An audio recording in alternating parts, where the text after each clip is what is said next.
Role है एक भाई पीटीए का माइक थोड़ा ऊपर कर दो। हो गया। अरे थोड़ा पीछे खड़ा करवा देते सबको मिल जाएगा अच्छे से। रोल पीटीए का माइक अरविंद केजरीवाल जी को भाई लाओ तो मत यार।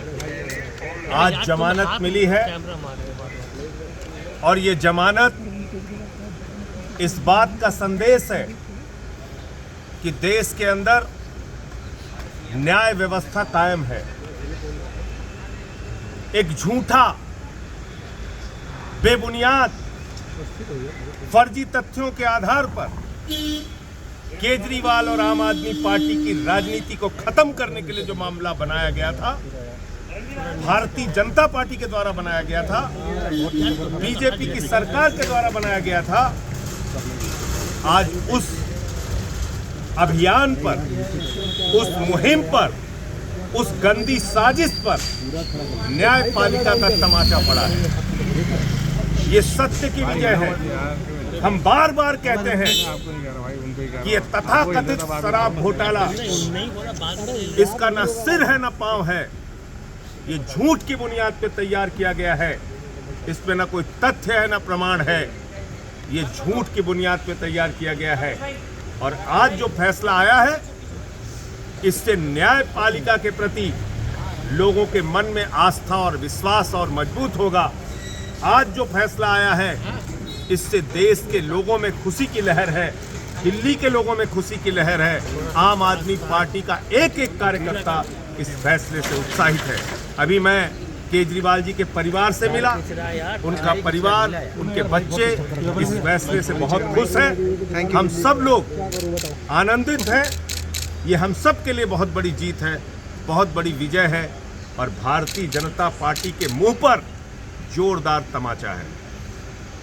मैं समझता हूं अब जरा सी भी शर्म है तो बीजेपी को और मोदी अमित शाह को ये झूठे केस बंद करने चाहिए और जिन लोगों को फर्जी जेल में रखा है उनको सबको बाहर करना चाहिए। संजय जी, ईडी ने अपोज किया था बेल को, वो अपील भी नहीं सुनी गई है कोर्ट में। इसलिए कि उनके पास कोई तथ्य नहीं है, इसलिए कि उनके पास कोई प्रमाण नहीं है, इसलिए कि उन्होंने झूठ की बुनियाद पर सरकार के दबाव में ये केस बनाया है।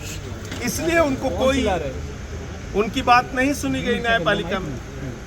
तो यही मैं कह रहा हूं कि ये सिर्फ और सिर्फ इस पूरे मुकदमे का मकसद था अरविंद केजरीवाल की राजनीति को खत्म करना, आम आदमी पार्टी की राजनीति को खत्म करना, आम आदमी पार्टी को क्रश करना, बर्बाद करना। ये मकसद था बीजेपी हाईकोर्ट जाने की बात कह रही है। और मुझे लगता है कि वो न्यायपालिका की लड़ाई है, उसके लिए हम लोग भी तैयार हैं। और कोई भी न्यायपालिका से जब एक जमानत मिली है, तो मैंने तो आज तक कभी ऐसा नहीं सुना कि आनंद फानन में आप जाके कहीं उसको ऊपर से उस जमानत के खिलाफ कुछ कर पाए। सर, चुनाव के ठीक पहले उनको गिरफ्तार किया गया था, तब स्पेशल सर्कमस्टांसेस में बेल दी गई और अब चुनाव के बाद उस वक्त भी मकसद यही था, चुनाव प्रचार से केजरीवाल को रोकना।